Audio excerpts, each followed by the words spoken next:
You better get that ready because to do this, because on Thursday night, 6 o'clock at the White House, they're going to have a beer fest. Is unbelievable. Why? That is why? Yeah, why? For a teaching lesson, some sort of a who needs to learn what here? This president, I think, has exposed himself as a guy over and over and over again who has a deep-seated hatred for white people or the white culture. I don't know what it is, but you can't sit in a pew with Jeremiah Wright for 20 years and not hear some of that stuff and not have it wash over. Now they're going to have a beer? That's obscene. It seems weird to me that he wanted to perpetuate the story. What's even more interesting, though, is that reports are coming out that he actually wanted that question. Yeah, he did. The night. So he thought through potentially the words that he was going to use, which is a different story than just doing it off the cuff. Well, I guess because I mean, you can learn something from somebody just off the cuff. But I guess you don't really, I don't think you learn anything new from Barack Obama off the cuff or planned. This guy has a social justice. He is going to set all of the wrongs of the past right. But listen, you can't say he doesn't like white people. David Axelrod's white. Rahm Emanuel's his chief of staff are white. I think 70% of the people that we see every day are white. Robert Gibbs is white. I'm not saying that he doesn't like white people. I think has exposed himself as a guy over and over and over again who has a deep-seated hatred for white people or the white culture. I don't know what it is.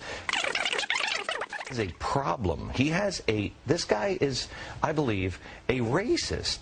Look at the way. Look at the things that he has been surrounded by. Give us an example aside from this. Let's give his new green job czar. The guy is again black liberation theology, a black nationalist who is also an avowed communist. He comes in and he puts that guy in. Well, wait a minute. How many people with this kind of philosophy do you need to have in your life before we start to say, "Show me your friends, and I'll show you your future"?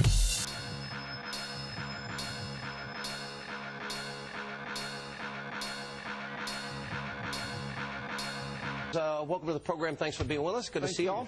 All right, Supreme Court. Here we have these firefighters. Frank Ricci didn't want to really talk. All right, let's get into this Professor Gates issue, and more importantly, it's Barack Obama's involvement. Without at first admitting, I don't know anything about this, they acted stupidly. Right. And then he wouldn't apologize. He didn't come out and say, "I'm sorry, I'm wrong, I shouldn't have said it." No, he said, "This is a teachable moment. We need not pump up the volume. We need to calm down." Politically, the real mistake was that it distracted from his health care press conference. It was supposed to really drive momentum on the health care bill that he was pushing. Frankly, I'm happy that it distracted from that.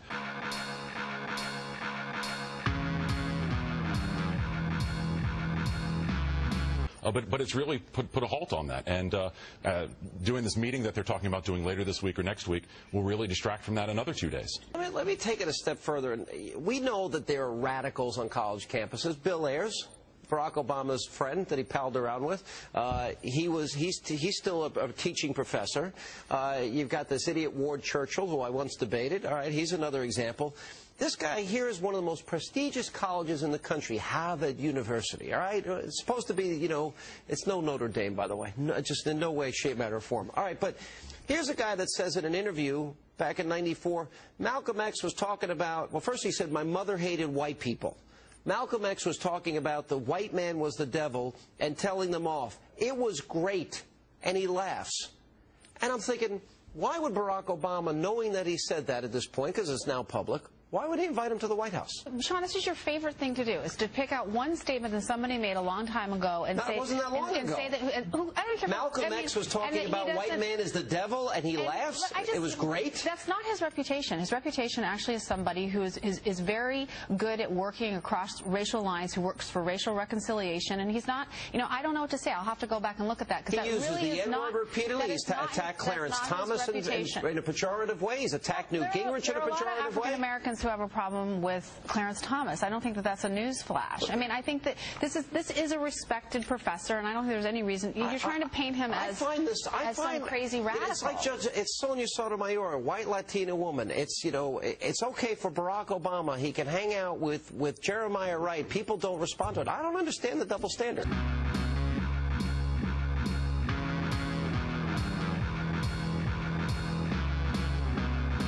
So will tonight's PR stunt put an end to this media firestorm? Joining me now, conservative columnist S.E. Cupp, Fox News legal analyst and anchor Kimberly Guilfoyle. I missed the memo, BYOB. When you come to Sean Hannity's show... One of the things that's bothering me here, the president didn't apologize. Right. Gates didn't apologize. Right. And they have successfully seemed to have moved this debate into an area where it really didn't belong.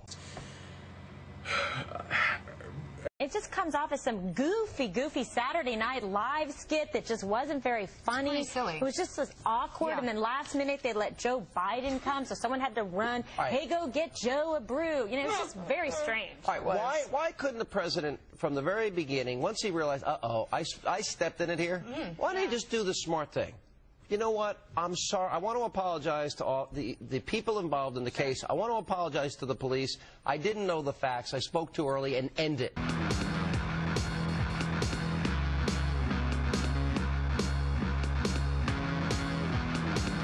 This has now gone on for 2 weeks. Yeah, and I love that they're looking to this beer summit to sort of put an end to it. Well, it didn't really have to be a national story to begin with. This was a local incident. It could have been covered for 2 days.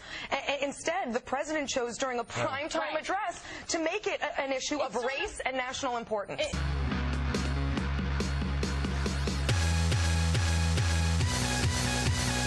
In the political how-to book for dummies, it's like page 1. Don't turn a one-day story into a 2-page, 3-page, and All right, what does stretch this it tell out. us? I think there's a broader question. What does this tell us about President Obama, that he would rush into this case, make an assumption about police? Because I read into this something that I have said for a long time. Which is? Sean Hannity believes the president is far more radical and extreme than anybody wants to admit.